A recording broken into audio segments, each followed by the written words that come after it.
Hello everybody, it is February 22nd, 2021, time's about noon CST, is Geo-Rant time, Geo-Rant number 138. Well, Steve, what are we going to be talking about today? Today we are going to be talking about radiometric dating, specifically uranium lead, but we are not going to be this isn't going to be a half-life lecture or anything like this. There's a question many people ask, and it's a legitimate question, and I can understand where it's coming from, although some people don't understand it. But the question basically we're going to address here, since this is supposed to be a shorter version, is why when I do uranium lead dating, why don't I get like the age of the universe or the age of the supernova that created our solar system or something like that? Why do I get the age of the rock at crystallization? Well, assuming an undeformed igneous body contains datable zircons, you will get the age that rock crystallized. Okay, I'm not talking about metamorphism here, and this also isn't a half-life lecture, so I'm not going to go into half-lives of half-lives of half-lives, okay? You can find that anywhere online. But there's a reason why that happens. Now, first, I am going to show you this. There are basically two types of isotopes of uranium to lead that we use and we date. I'm just going to show you this.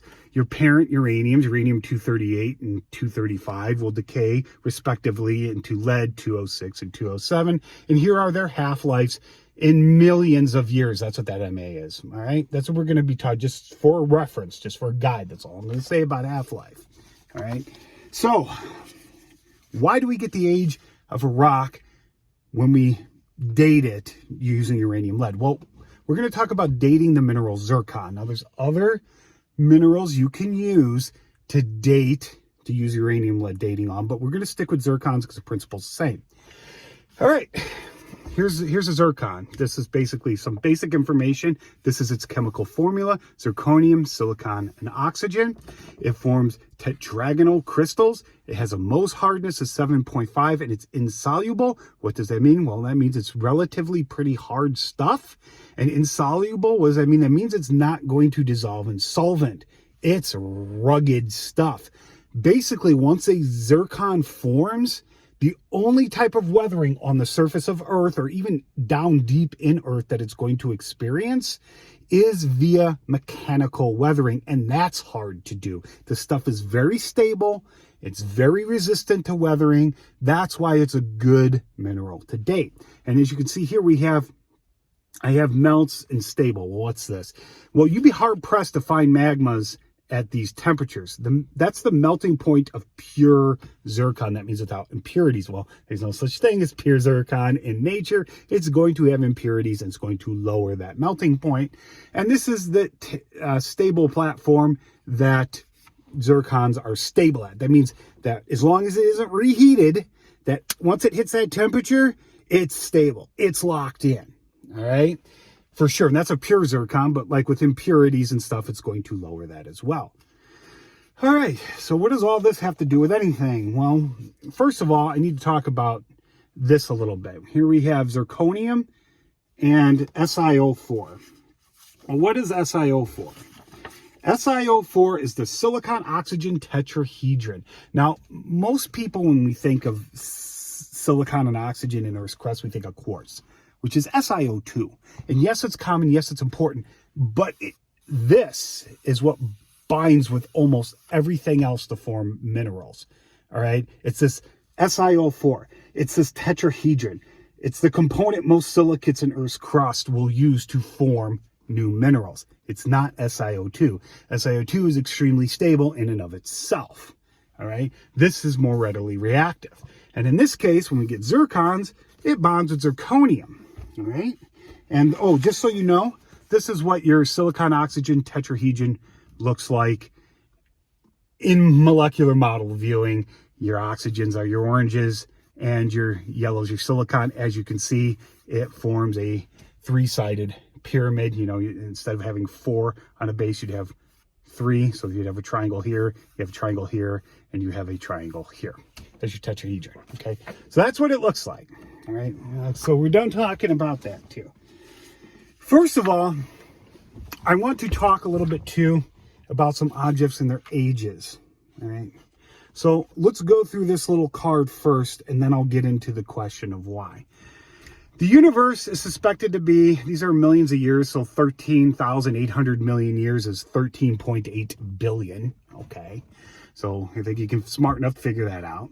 So universe is that you have our H1 or HP1 stars, and they're about 1 billion years younger. These are stars at the center of the galaxy. They're very dim and very old. Let me find my notes on how they are detected. Oh, Chile's Gemini South telescope dated them. All right. Then the next youngest thing is this 1969 Murchison meteor that landed in Australia. Now that has been dated. Most of the grains, I think it was like 4 dozen grains or something, of this meteorite that hit in 1969. We're getting old dates here. And here's the age of our solar system. This is older. Well, you get some closer to the age of the solar system, but what does this mean? Does that mean our dating methods are wrong? No. The age of the universe is here. We know our sun is what we call a population 1 star. Population 1 is younger than population 2, which is younger than population 3. So our sun is a 3rd generation star. If that doesn't confuse you, I don't know what will. Although it could possibly even be a 4th. But we know it's what that means by 3rd generation star, population 1. That means the stuff that makes up our solar system has been recycled. You had your original star, your population 3, that went nova, supernova. That reformed somewhere with other stuff. You got another star, which went supernova, and then you got another one that made our solar system. So looking at 3 times. So what does that mean? Basically what that means is that either that's the age of the last supernova that, created the debris that would eventually become our solar system, or this meteor was an interloper from outside, or we passed through a dust cloud and picked it up. We are currently passing through a supernova remnant right now. We started about 33,000 years ago. So we estimate the supernova was between that time and 1 million years ago. So it's relatively recent. We know this from iron 60 because it has a short half-life of like 2.6 million years. And the Earth is a lot older than that. And the fact that we have so much of it in some of this dust indicates that a recent supernova occurred. Okay.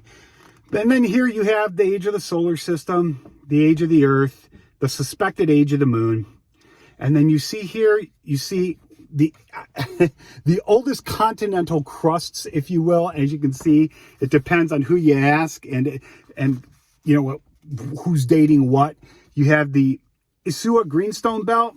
There's the age in millions of years, or it could be the cast and gneiss on the Slave Craton in Canada. We don't really have a solid lock on these dates because these rocks are highly metamorphosed, and that can reset dating because you're adding heat to the equation. All right, but we're not talking about metamorphic events. We are talking about undeformed, unmetamorphosed igneous rock.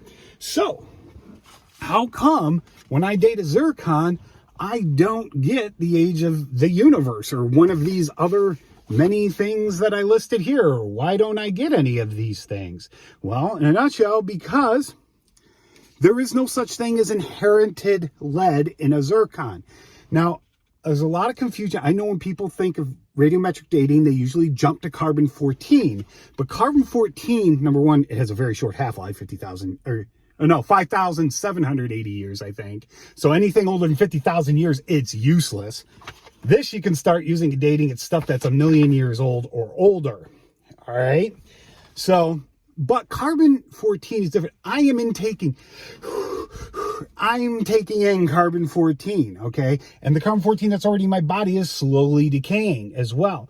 When I eat food, I take in carbon-14. When I drink stuff, I take in carbon-14. Even after I die, things growing out of me or whatever, I know it sounds morbid, will eventually live. They will take in carbon-14, then they will eventually die on top of me and help add to that.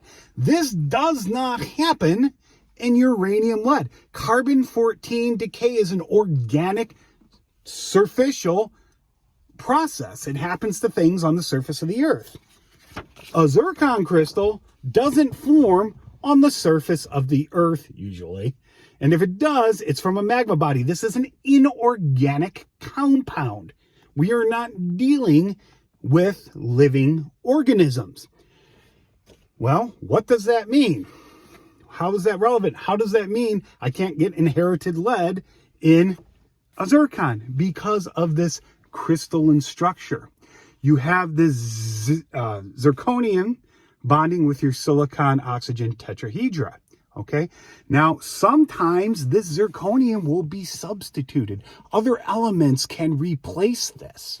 Well, what elements can?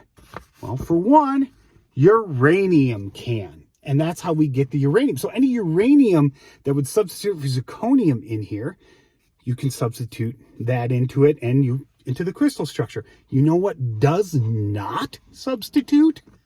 Lead. It will not physically bond with this tetrahedra. It's basic, it's not, well, I would say basic chemistry, but it's chemistry and it's physics. It's an impossibility. Just like you won't get quartz. If you have quartz in a rock that formed from a magma body, you won't have voids, and vice versa. It's just the laws of physics and chemistry. It won't happen. So if we see lead in a zircon, we know it's from radioactive decay. Okay, so any lead that we find in a zircon means it has come from the parent uranium. Okay, whether either or, it doesn't matter. Okay, so that's why you get the age of something of the magma body. So say you have a magma body, come up, say it's, I don't know, 1600 degrees, probably more like 1400. So you got this, it's a chemical concoction. It has not mineralized. Remember, this is a mineral. This is in solid, stable form. All right. It's not part of this magma yet. These crystals will form first out of that magma, and they aren't on Bones reaction series. Actually a little lower. They can form second too. They're not included on Bones reaction series because once they form, that's it. They're locked in place and they stop. There's no discontinuous series involved. That's why they're not on there. Talk for another time. So you get your uranium replacing some zircon. So any lead present means that's from decay. So when the second this zircon crystallizes from that magma, there is no lead in it. All right. It is just uranium. And so any lead that you do find came from radioactive decay. This is getting long. Oh, I was winded. Sorry, I was trying to go really fast. We're coming up to the 13-minute mark. I think that's good enough. But anyway, if you have any questions or comments, please leave them below. And I hope you learned something. And please leave questions. I welcome them on this one. I will answer them the best I can. I wanted to not keep this technical.